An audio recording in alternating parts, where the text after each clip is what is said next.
dapat may impeachment pero hindi dapat gamitin ito ng magkalaban lang sa politika. Ayaw natin maging presidente si Vice President Sara, talunin nyo na lang sa 2028. Ngayon, kung talagang may ginawa siyang masama, i-impeach pero sa tamang paraan. Ito ang wow trending. Kung ayaw nyo talagang maging presidente si Vice President Sara Duterte, talunin nyo na lang sa taong 2028. I move to archive the impeachment complaint laban kay Vice President Sara Duterte. Ito ang sinabi ni Senador Alan Peter Cayetano. Breaking news, Senado inilibing na ang impeachment kay Vice President Inday Sara Duterte sa archives. Matapos ang ilang oras na mainit na debate, bumoto ang Senado ngayong Miyerkules, Agosto 6 na ilagay sa archive ang impeachment case laban kay Vice President Inday Sara Duterte. Kasunod ng desisyon ng Korte Suprema na idiniklarang unconstitutional ang kaso, 19 na mga senador ang pumabor sa mosyon ni Senate Majority Leader Joel Villanueva na ilipat sa archive ang complaint, kabilang si Senate President Chis Escudero, at 4 ang tumutol habang nag-abstain naman si Senador Ping Lacson na nagsabing mas pipiliin niyang hintayin ang pinal na desisyon ng Korte Suprema. Ang mosyon ni Villanueva ay inamiendahan mula sa orihinal na mosyon ni Senador Rodante Marcoleta na direktang ibasura ang kaso ayon kay Villanueva. The Supreme Court declared the articles of impeachment null and void ob initio. The Senate never acquired jurisdiction. Sa depensa, binigyang linaw ni Escudero na maaari pa ring buksan ang impeachment case kung babalik ta rin ng Supreme Court ang desisyon nito. Then, we will entertain a motion to bring it out to archives and act accordingly. Again, anya ni Escudero. Pero pumalag ang minority leader na si Senador Tito Soto, nag-convene na tayo. Bilang impeachment court, may suot pang robe, hindi ito pelikula lang. Tinangkang ihinto ni Soto ang mosyon ni Marcoleta sa pamamagitan ng motion to table na sinuportahan ni Senador Riza Hontiveros, pero tinabla ito sa botong 19-5. 4 na impeachment complaint ang inihain laban kay Vice President Inday Sara Duterte. Una ay noong Disyembre 2024 at ang ika-4 ay ang pinirmahan ng 215 na kongresista ay noong February 5, 2025. Ayon sa Supreme Court, nilabag ng ika-4 na reklamo ang one-year rule sa saligang batas. Bawal ang higit sa isang impeachment proceeding sa parehong opisyal sa loob ng isang taon. Bagamat nagtulak ang Kamara ng motion for reconsideration, pinili ng Senado na sundin ang final executory na desisyon ng Korte Suprema. Dito nga ay napabilib ang mga netizens kay Senador Alan Peter Cayetano na ayon pa sa kanila na kapag si Senador Cayetano ang nagsasalita ay maiintindihan ito kahit ng mga mahihirap na Pilipino. Komento pa nila, ang ganda ng sinabi ni Cayetano na napako na ang impeachment kahit may mga mas importante pang bagay na dapat pagtuunan, solved na ang 10K mo, Senador Sen. Wrong move talaga si Tambi. Bakit niya kinalaban si BP Sara? Kung si BP Sara maging presidente, patay ang mga assets niyan. Kasi karamihan sa ari-arian ni Speaker 100% galing yan sa kaban ng bayan. Tama po kayo, Senador Cayetano, kung gusto nilang mawala si Vice President Sara Duterte, talunin nila sa eleksyon sa taong 2028 para makita talaga nila kung sino ang gusto ng taong bayan na parating sinasabi ni Hontiveros at ibang kurap ng mga congressman. Sabi po ng preamble ng Philippine Constitution, we, the sovereign Filipino people, imploring the aid of Almighty God in order to build a just and humane society and establish a government that shall embody our ideals and aspirations, promote the common good, conserve and develop our patrimony, and secure to ourselves and our posterity the blessing of independence and democracy under the rule of law, a regime of truth, justice, freedom, love, equality, peace, do ordain and promulgate this Constitution. Nanumpa po tayo na susundin natin itong Constitution na to. Madali pong sumumpa, mahirap to pa rin. Madali pong sumumpa na susundin kung naniniwala tayo sa desisyon. Paano kung hindi tayo naniniwala sa desisyon? Paano kung ang tinatanggal ngayong hapon na to ay si President Marcos at ayaw kong maging presidente si Vice President Sara Duterte, will I have the courage to follow the same decision? That is the test I apply to myself today. Tinignan ko po ang Supreme Court decision, solid po. Hindi nito inaalis ang kapangyarihan sa House to initiate impeachment. February 6 po, sigurado yan.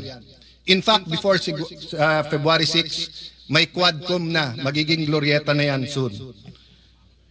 Tuloy-tuloy po yan, yung mga investigasyon na yon, kasi ganun ang politika sa Pilipinas. I hope yung sa baha, imbestigahan din. I hope yung sa corruption, sa smuggling, sa karami-rami nating utang, not only this administration, last administration, 10 administrations. We in this room are all for accountability, but tama yung Supreme Court sa tamang panahon, tamang proseso. Jeremiah 29:11 tells us, "For I know the plans I have for you, plans to prosper you and not to harm you, plans to give you hope and a future." Plano ng Diyos, pagpalain tayo. Pero plano ng Diyos, durugin tayo. So, I remember this episode, I think it was in Twilight Zone, and it was also many times portrayed on television. What if nakilala mo si Hitler when he was 6 years old, or when he was a baby, papatayin mo ba siya? I think even sa psychology or philosophy classes, tinatanong to ng mga professors, what if you had that unique opportunity, nakatabi mo si Hitler nung 6 years old siya, papatayin mo ba siya? Ang hirap sagutin nun. Of course, for us who believe that thou shall not murder, ang sagot madali. But what if you could have prevented the worst human rights violations in the world, the Holocaust? What if you could have prevented such fire of fascism that it actually swept, kung hindi ako nagkakamali, nag-Time Magazine of the Year pa si Hitler.